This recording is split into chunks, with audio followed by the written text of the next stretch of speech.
Hello, my name is Johnny. Welcome to another Marvel Character Talk. Today we're going to look at some Marvel covers, mainly all from the 1980s, some things I might send into CGC to get graded. If you'd like, please subscribe, hit that notification bell, like, reply, and share.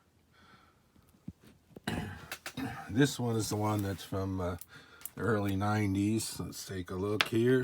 Avengers West Coast. You can see on the edges from 93. And I think this is significant because of War Machine Rhodey joins. Here they were celebrating 30 years of Iron Man. This is towards the end of the West Coast Avengers. I think they'd end in, issue 101 or 2 or something by the end of the year. And you can see who's listed there, artwork. Cool. Let's take a look. I got a couple of the Secret Wars here. I got to dig out more of the figures that I have from the 80s by Mattel.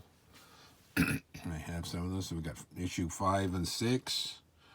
So they got that word Secret Wars, supposedly an Avengers movie. What is that? They keep changing and doing stuff. If it ever comes out, I think it's supposed to be in 2027. This is 2023 when we're filming. Who knows if we'll ever get there. Kind of a neat cover here. You just see the back and parts of the villains. There's Doc Ock's tentacles. Cover there's Galactus. And the villains are all on the cover. There's the Lizard, Claw, Wrecker, Doctor Doom. What's that? Is that Pile Driver?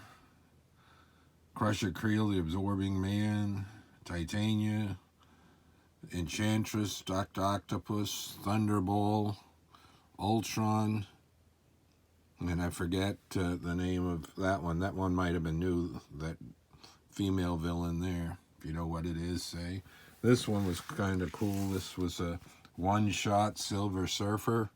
It was a giant size. I believe it's from 1982. And it's John Byrne. And I believe Stan Lee did the writing on it. We've got the first issue of Marvel Comics Presents. I remember when this came out, it was kind of a neat idea. They came out every week. There's Wolverine on the cover, and they always seem to have a Wolverine story. There's the signature of Simonson there. They always had Wolverine in there to kind of ensure that it would have some sales. Does that say 1988? This one has the first appearance of Karma, who was one of the original members of the New Mutants, and the first person who was going to be in that because she came out sooner. And this really cool Marvel Team Up number 100. It's a giant size, so it's 75. You got the FF on there and Spider-Man, and look at that, it's by Frank Miller and Klaus Janson. It's got neat colors. It reminds me sort of like the Dazzler type thing. So very neat covers, kind of collectible. Prices are all way down than they were. These used to be, if they were 9/8, like $200 now. If you're lucky, you can even get close to 100 on some of these, or a lot less now on the prices. Indiana Jones prices went way down when his new movie wasn't a big hit. I mean, either you like the character or you don't, and you want him in the comic, but it seems to go by the popularity of movies, so this went down. This is Terry Austin there. And I believe, is John Byrne drawing this on there? I know he's writing these early ones. That was the first issue, 1982. I had multiples on that, and multiples of the first New Mutants, but this one never goes for very much because the New Mutants first appeared in the large graphic novel. So this doesn't go for much. And it's always hard. You would think, oh, a lot of these could be 9/8. None of these could be 9/8. They could be 9/6s or 9/4s. or a couple could be 9/8. You never know. This one's a little harder to do because this is another giant size issue, bigger issue, double size.